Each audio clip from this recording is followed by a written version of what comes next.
तुम कितनी उम्र के हो बेटा? हैं? तो नौजवान ही हो, शादी भी नहीं हुई तुम्हारी। हाँ तो नौजवान है। ऐसे 5 लोग इकट्ठे करके तो बेटा शादी बुढ़ापे में करोगे। हम लोग 3-4 बच्चे हो जाते हैं। लड़की हम तुम्हें दिवा दें, बिहार से ले आएंगे। बिहार में 20-25 हजार रुपए मिल जाती है। हाँ चलिए तुम मेरे साथ, हम तुम्हारी शादी कराएंगे। घोषणा कर रहे हैं। यदि महिला सशक्तिकरण और एवं बाल विकास मंत्री रेखा आर्य के पति ऐसी बातें करेंगे तो लगेगा कि वो मानव तस्करी कर रहे हैं या कुछ ना कुछ उसमें उनके कनेक्शन है। क्योंकि आज एक सार्वजनिक स्थल पर उस राज्य में, जिस राज्य में अंकिता भंडारी की हत्या होती है, अंकिता भंडारी के साथ अन्याय होता है और जहां पर अट्टू गट्टू बट्टू और कट्टू और साथ में भाड़े के टट्टू की सरकार चल रही है, वहां पर इन मंत्री महोदया के पति कहते हैं कुछ लोगों को, उन्हें वो सार्वजनिक मंच भी मिलता है क्योंकि वो पति हैं मंत्री जी के, और कहते हैं तुम्हारी शादी हो गई। सामने से शायद किसी ने कहा नहीं हुई, तो ये कहते हैं कोई बात नहीं, बिहार से ले आएंगे, 20-25 हजार में मिल जाती हैं। आप किसका अपमान कर रहे हैं? केवल बिहार की गरीब बेटियों का अपमान नहीं है ये केवल गरीब लड़कियों का अपमान नहीं, ये समस्त लड़कियों का अपमान है।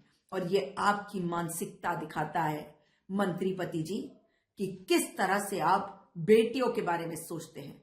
इसलिए मंत्री जी अब तो जरूरत है कि आप सामने आए अपने इस पति के साथ और इन्हें कहें कि माफी मांगे, और आप भी माफी मांगे, क्योंकि इन्हें भी मंच अगर मिला तो केवल इसलिए क्योंकि ये आपके पति हैं। देशवासियों को मेरी तरफ से नव वर्ष की हार्दिक शुभकामनाएं।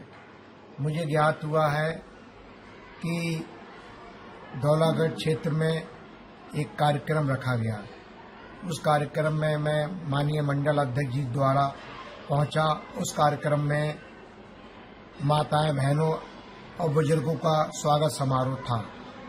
उसी दौरान मैं अपने संबोधन में मैंने एक अपने मित्र की शादी की विषय में चर्चा भी मैंने की। उसी चर्चा को विरोधी और वह कांग्रेस पार्टी के लोगों ने मेरे संबोधन को तोड़ मरोड़ कर मीडिया में प्रस्तुत किया है, जो गलत है, निराधार है। जहां तक बेटियों के बारे में है, मैं प्रतिवर्ष बरेली में श्री रामलीला में 101 बेटियों की शादी करता हूं बहुत लंबे समय से, और जो भी मेरी श्रद्धा होती है उसका मैं सहयोग करता हूं।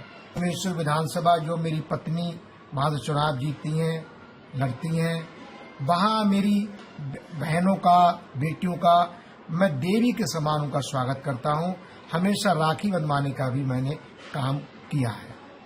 विरोधी पार्टियों को कोई काम है नहीं, मेरे संबोधन को तोड़ मरोड़ के वो कोई लाभ लेना चाहते हैं जो जनता उन्हें लाभ नहीं देगी।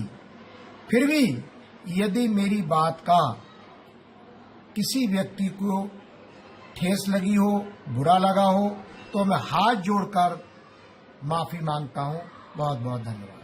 जैसे कि मैं सो रहा हूं तो पिताजी को जगाना है मुझे, तो वो डायरेक्ट उठाने के बजाय, और हिंसा की परंपरा मेरे यहाँ नहीं थी सौभाग्य से, तो वो क्या करते थे कि उस कमरे में आ जाएंगे या बाहर से गुजरेंगे और चौपाई बोलेंगे, प्रात काल उठ के रघुनाथा